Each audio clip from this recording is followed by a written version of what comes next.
Hello, once again, my friends. This is Pastor Herman coming to you live at Grace Sanctuary.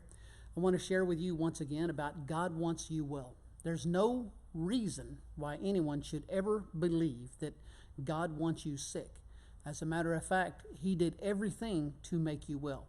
If you'll read in the book of Isaiah 53 and 5 and 1 Peter 2 and 24, it says He was wounded for our transgressions, He was bruised for our iniquities, the chastisement of our peace was upon Him, and by His stripes we are healed. So because of what He has done, shouldn't you be well?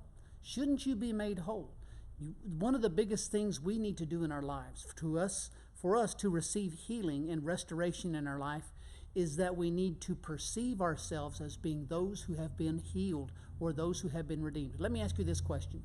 If you have come to the Lord and asked Him to forgive you, do you believe that He forgave you? Why?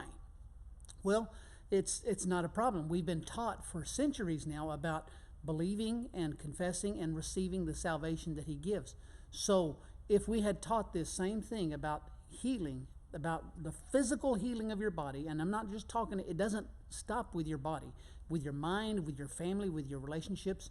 There's a word in the Bible that says sozo, and it is a Greek word in it, and it covers all things. Whosoever shall call upon the name of the Lord shall be saved. But the word is sozo. From that moment on, he was made whole. Sozo. The Greek word for sozo in the New Testament is transferable between saved, healed, delivered, all the way through the New Testament. So, God wants you well. I'm going to read something to you in the book of Matthew, and the book of Luke, in chapter 13. He says, He was teaching in one of the synagogues on the Sabbath, and behold, there was a woman which had a spirit of infirmity 18 years. She had a spirit of infirmity. Okay? Jesus said, the enemy comes to steal, kill, and to destroy, but I am come that you may have life and more abundantly. She had a spirit of infirmity. It was an evil spirit. It was a sickness spirit. And she was bowed over and could in no wise lift herself up. And when Jesus saw her, He called her to Him and said unto her, Woman, you art loosed from your infirmity. Now, this was on the Sabbath day, and the leader of the synagogue got upset because why? Well, because, one, Jesus healed on the Sabbath. And they couldn't believe that He did something on the Sabbath. Well, He told everybody, hey, there's 6 days in the week. From this, you go ahead and come in and be healed, but not on the Sabbath. And Jesus was indignant, and He called him a hypocrite.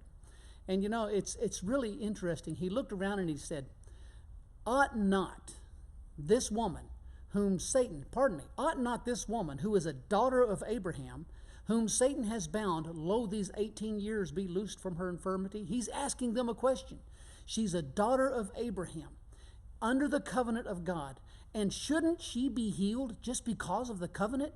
She should. The answer is yes. And my friends, what is so exciting is that is a resounding yes for you. Ought not you be healed just like her? The same redemptive qualities and a better covenant established upon better promises. If this woman under the Abraham covenant had the right to be healed, you have the right to be healed right where you are.